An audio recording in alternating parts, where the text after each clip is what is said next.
1999. The dot-com boom is peaking. After the sweeping reforms that followed the 1992 crash, the public believed the system had been fixed. They thought their money was finally secure behind new regulations. That belief was built on the memory of the man who caused the last collapse. Harshad Mehta was loud, flamboyant, and highly visible. Ketan Parekh was the stark contrast. A former trainee of Mehta, Parekh operated entirely in the shadows. He approached the market with absolute coldness, treating Wall Street as a sterile chessboard. He earned the title of the one-man army. Where regulators looked at the 1992 tragedy and saw a crisis they had solved, the one-man army looked at the exact same events and saw a blueprint. He identified the bugs in his predecessor's strategy and quietly went to work fixing them. But the stock market does not exist in a vacuum. When the one-man army sets up his board, he requires pieces to sacrifice. Real people and their life savings are maneuvered into position for a calculated endgame. The one-man army's opening move relied on his knights. This was a concentrated, hand-picked portfolio of 10 specific technology and media companies, including Z Telefilms and Pentafor Software. The street came to know them strictly as the K10 stocks. To force the value of these knights upward without any underlying business growth, he deployed a specific mechanism, circular trading. It operates as a closed, mechanical loop. A highly coordinated group of brokers buys and sells the exact same shares among themselves. No new assets enter the system. They simply pass the stock from one node to the next, generating artificial numbers on the daily trading volume. This creates a vicious cycle. The shares move faster, the volume spikes, the price climbs. The loop acts like a centrifuge, spinning with increasing violence to manufacture an illusion of massive surging demand.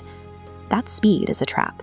Everyday retail investors look at the charts, see the surging volume, and are drawn straight into the vortex. They buy the K10 stocks, injecting real capital into a completely hollow system. The one-man army built an engine out of thin air, using the friction of artificial volume to siphon wealth into a machine designed for a single player. Executing trades of this magnitude required finding specific blind spots on the board. The updated surveillance systems in Mumbai would immediately flag this level of coordinated manipulation. Parekh found his backdoor 1,000 miles away.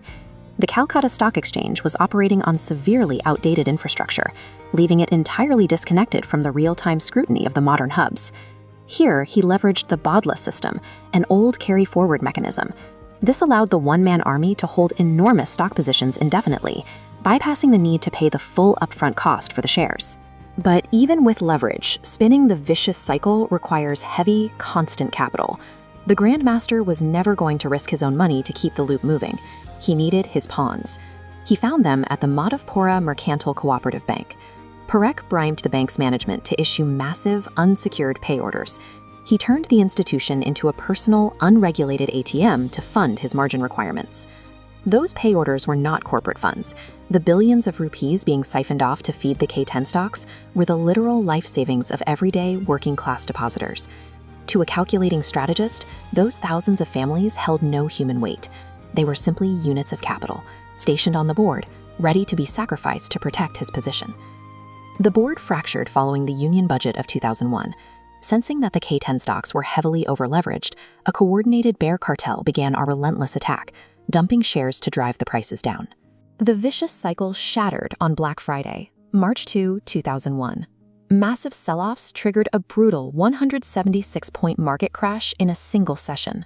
The artificial momentum was broken. This is the moment of checkmate.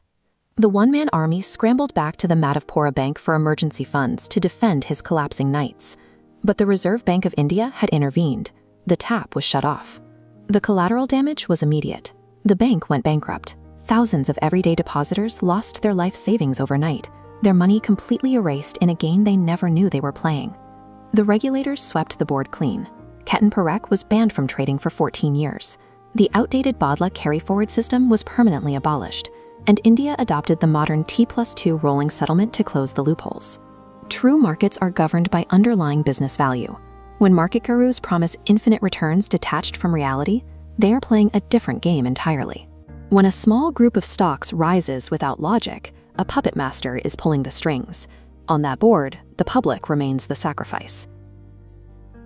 Let's discuss that in the comments section. And as always, thanks for watching Alux Live. Subscribe for more.